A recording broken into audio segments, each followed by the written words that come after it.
making lighthearted content where I talk about books and the books I've been reading. I really do love making the videos, but you know, if you ever had a book you wanted me to read or review that you thought that I would really like, let me know. Or as we go into the upcoming year, let me know if there's any video concepts you guys want me to do. I'm gonna try to do more themed TBRs because I think that's a fun way to do stuff. And I have a couple ideas now that I live in Nebraska. This is some hot apple cider, no bourbon included because it's the middle of the day on a Thursday, but still fun to be had. It's so sweet. The year book tag, and when I was doing some research for it, the most popular end of the year book tags weren't really what I wanted to talk about personally, so I combined a couple old ones and a couple other just classic tags to put on here for my reading video, so I had some notes to reference, and hopefully this video isn't too long, but y'all know I'm a chatty bitch, so it might be. So to start it off, and when I was making this list, which I got, like I said, it was a combo from a bunch of different things on readings.com. I didn't come up with this list, but I did pick and choose questions that I specifically wanted to answer and wanted to talk about. So, book with the most vivid setting of 2023, I think that there would be two. The first is Full Exposure, which was a romance book that I read that was very vivid and set in New Orleans for the most part of it. And I really enjoyed both the setting of New Orleans and also the setting of Koreatown within it. It was so vivid. I've never been, I always want to go to New Orleans. So it really jumps off the page, and I think it's such a fun way of having such a vivid setting. The other book I would say would be State of Wonder by Ann Patchett, which is more speculative fiction. I don't know what makes something speculative fiction, so don't fucking listen to me.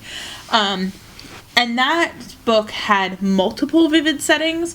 That follows Marina as she goes to the Amazon rainforest. So obviously the portions of it where she's in the Amazon rainforest are incredibly vivid, incredibly shocking, and incredibly, how many times can I say the word incredibly?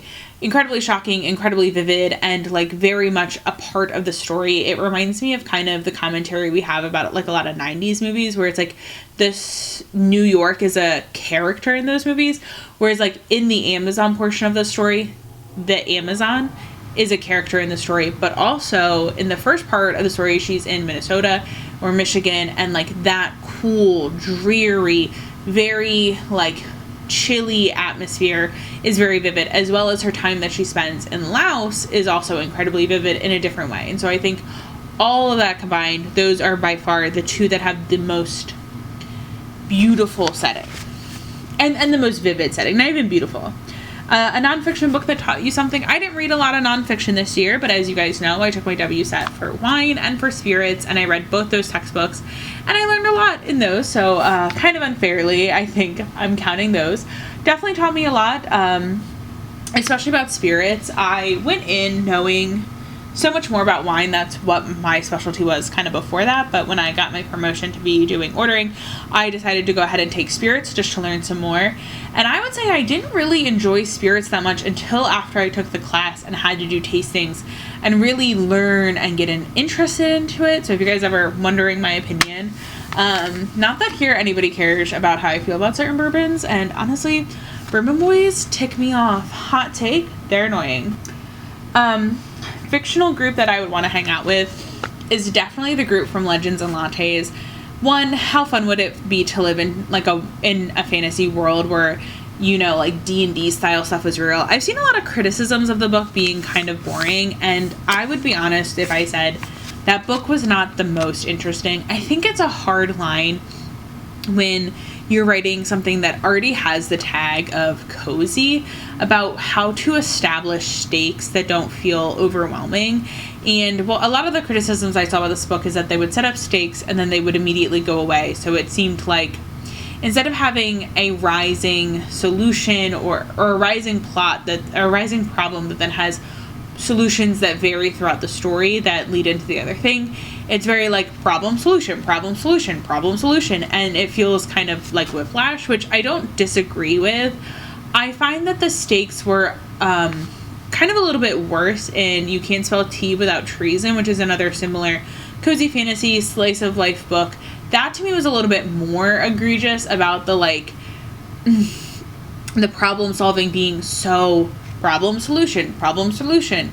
And again, I think it's hard to write cozy fantasy because like when you think about a cozy mystery, there's always a life or death situation in them and somebody always dies in them, and it's so crazy that they're still considered like cozy because the stakes feel so low every time, but they are quite high if you were to take it just at like written word value, which is kind of, I feel like, doesn't happen in cozy fantasy. So I think maybe that is the thing that's like maybe tripping some people up, like authors wise.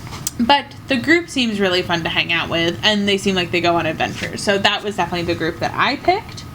My fave cozy story from the year, which I have a lot of contenders for this because I read so many cozy mysteries and so much cozy fantasy, but I think out of all the books, my absolute favorite was The Bookshop of Second Chances, which was an audiobook that I loved. It's a romance story that follows this woman whose life kind of is miserable. Her husband cheated on her with one of her close friends, and now they're moving into her house when her great uncle, who had a fabulous book collection, dies, and she moves to the outskirts of like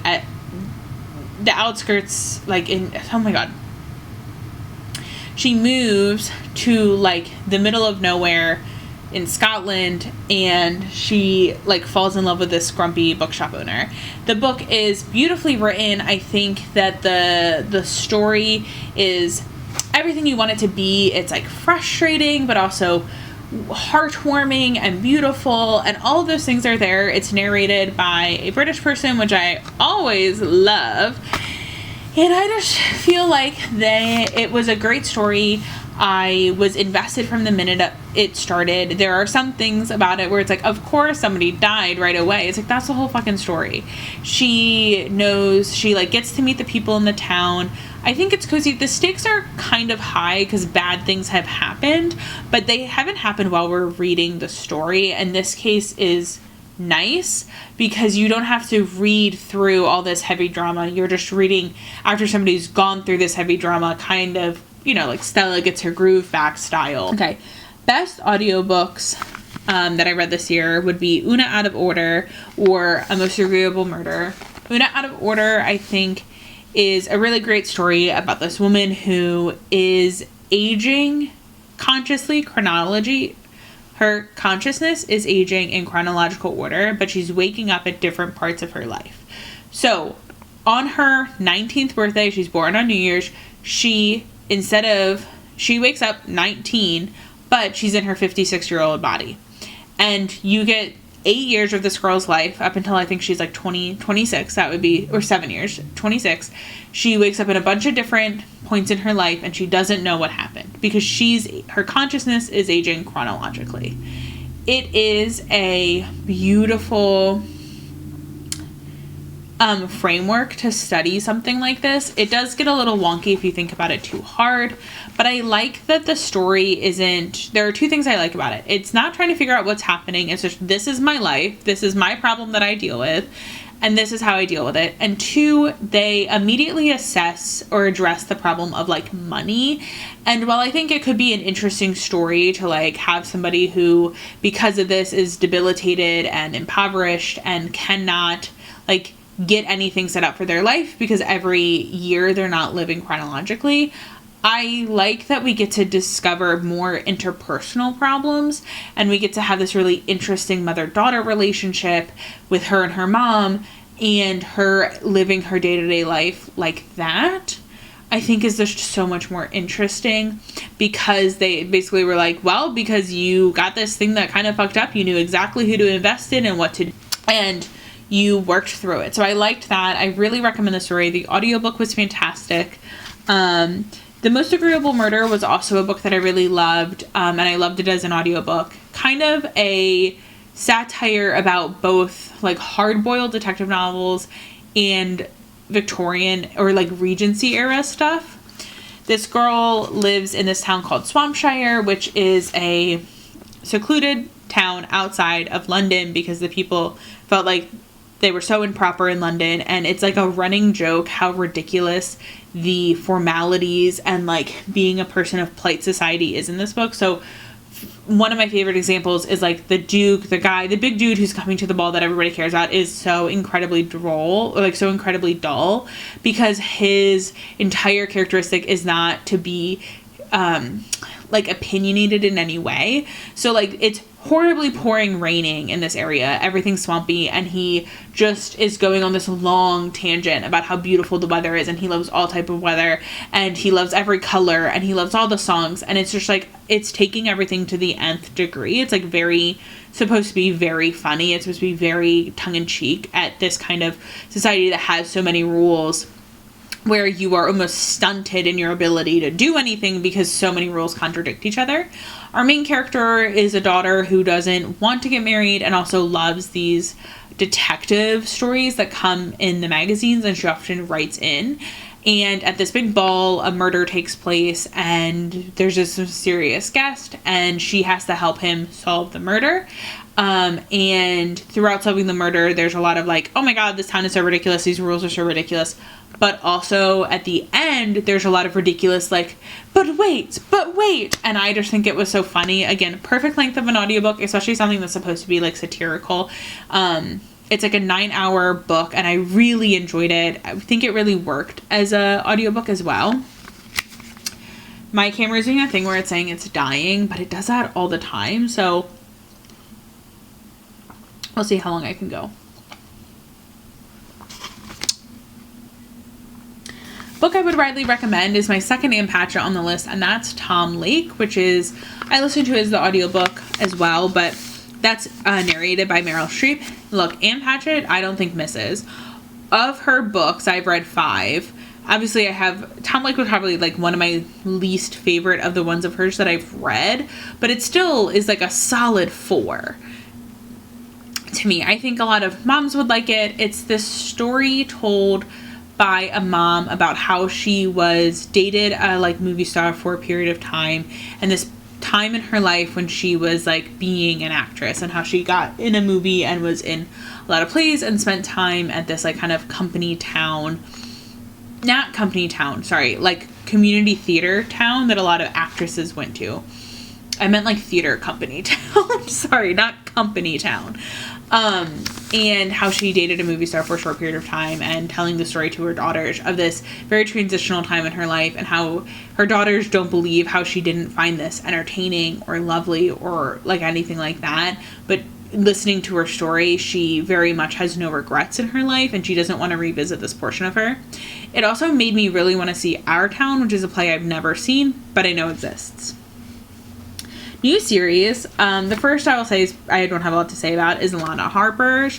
She writes romance books that take place in this town where people are witches.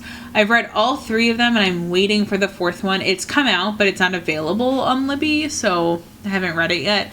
And I don't really want to buy it because I don't think I would reread it. The other series that I read in full was the Sookie Sekoff series, which you guys may or may not know because I wasn't filming videos when I was reading this.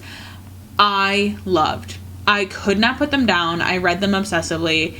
But this is what I will say. Those books are not good. They're not really well written, and I would never tell you guys that they're 5-star books. But they're so fun to read, and they are such a silly, goofy time.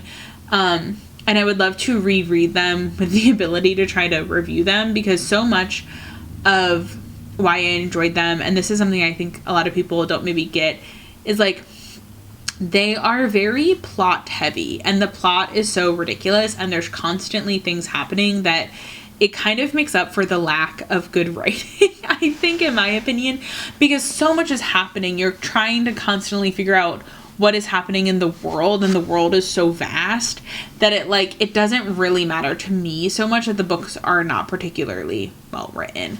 But I did start watching True Blood, and I'll tell you this right now, worse than the books, honestly, because they changed some stuff, and I was like, you already had perfect hot garbage on a platter. why are you changing the hot garbage to add and take away stuff? So Aaron and I have stopped watching True Blood, and I wonder if I feel in a reread that these would be as good. And I was a new genre. I would say this year I read more romance than I had ever read before, especially like smutty romance, because the Sookie Stackhouse series is pretty smutty.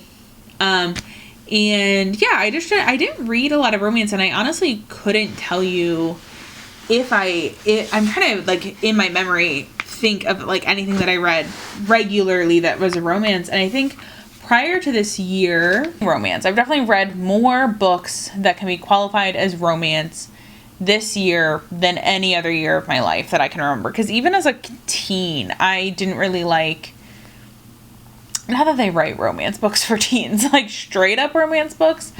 But as a teen, I didn't read a lot of romance. I mean, we know, I was pretentious. I was reading a lot of classics, which are sometimes romance, but they don't feel like romance. Like, I read more contemporary and fantasy and paranormal romance this year than I have any other year of my adult life. That is definitely for sure. As a genre, I like it. I do have some problems with it, and I think they're most widely talked about in my review of Witch's Guide to Fake Dating a Demon, where writing a book is hard. I think that there's this idea that, like, writing a book is easy or anybody can do it.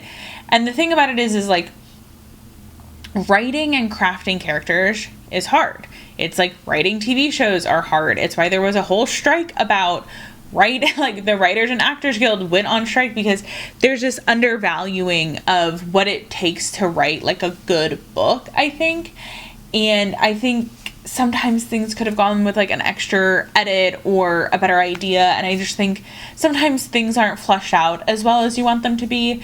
And this isn't like I wish the character did this instead of that. This is like these characters don't make sense. And I think for me, what often gets missed in a lot of contemporary romances is why one character is in love with the other that is helpful. Because so often I find that characters fall in love because of what one of them does for the other one, which is, it's okay to have that as like and then I saw the real you and I saw this, but it's the little things in life that make you fall in love with a person. And it doesn't really matter if it's a paranormal romance, a fantasy romance, a historical romance. I need to see that these people are like good to each other and have something to love for each other. And maybe that's just me personally. I think nice is such a nothing saying, and so many times lead characters in some of these novels are so nothing that they get to be whatever somebody says to them about them or for them, because they are so nothing. Because to be a way is to have inherent flaws, right? And so I find that so often for me.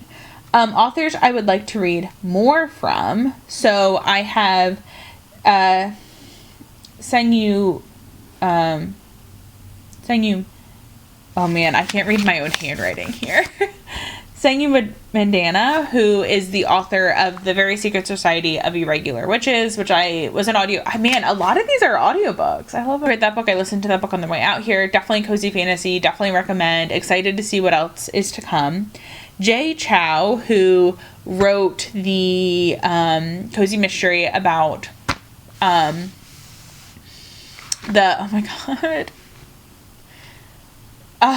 the bubble tea cozy mystery. And then Jade Song, who wrote one of my favorite books that I definitely read this year called Chlorine, which is, I guess I could also say horror was a new theme I read this year, because I never read horror books, but that book is body horror. It was her debut novel. It was called Chlorine, and it's about this this girl turned into a woman, young adult, who is into competitive swimming, and it is the obsessive nature of a sport and how certain practices can really go unchecked, especially if you're on track, or especially if maybe your parents don't know, or if you are unaware of like what's appropriate and stuff with coaches and stuff like that. But her own mental illness is rampant throughout, and I like the story because it is eerie, it is unnerving, and you really, like, you can tell where the book is going, like, I think halfway through, you can tell where her psychosis is leading her. And you are thinking the entire time, surely this cannot be what happens. And it's so unnerving the entire time. And I won't give you guys any spoilers for it, but oh my gosh, it's so good. It's so creepy. It's body horror, which anybody who's ever had a conversation with me knows that they're probably shocked I read a book about that. Cannot recommend the book enough. It's a quick read. I think I read it in like a day. A book with a character that longs for more. I thought this was such a fun prompt. And the book that came to my mind was Meredith Alone, which was a book I randomly picked up at the library on one of those library hauls. And it's about a woman who has had something traumatic happen to her, and she has responded essentially by being agoraphobic extremely, and has not left her house in over 1,000 days. And the story is about the discovery of that, the discussion of that, and like what's going on.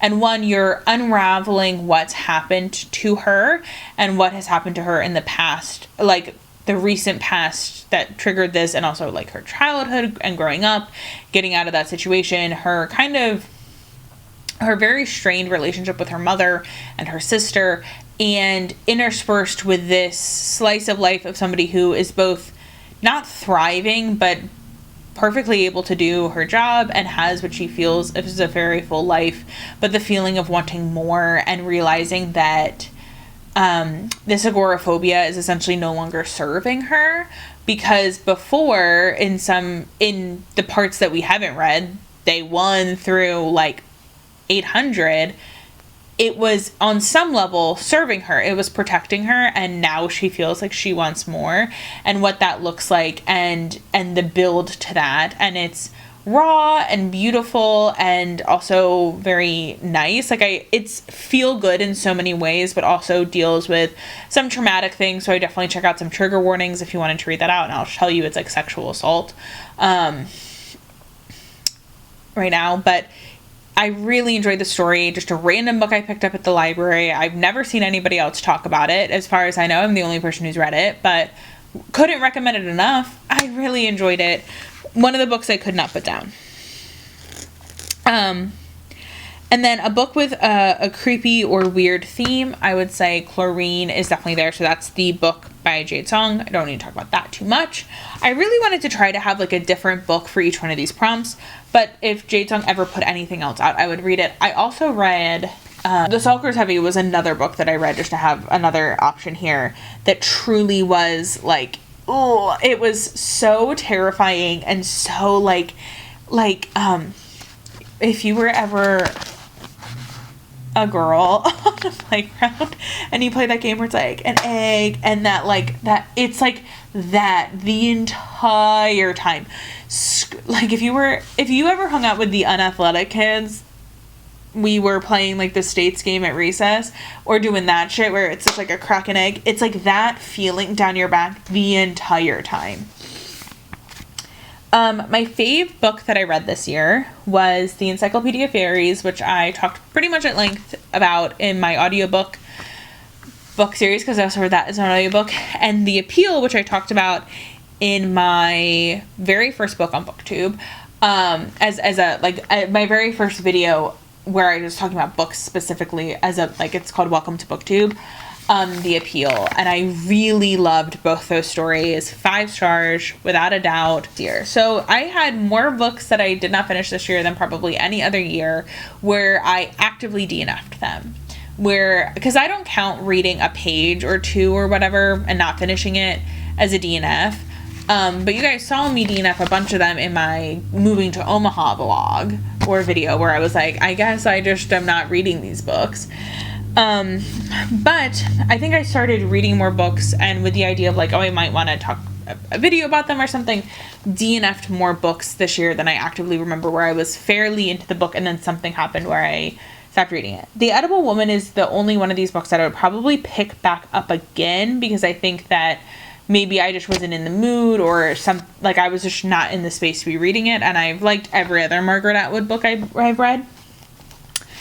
The other 3 on this list, 7 X's, I talked about in that video where I was like, I'm a flop because I felt like every book I was picking up, I was losing interest in. And Seven X's was, again, a great example of, I don't feel like these characters are good, interesting people, and I find her to be so grating, and there's no way that this person is going to be the main character. It was a romance that I listened to about 3.5 to 4 hours of when I was packing up our apartment.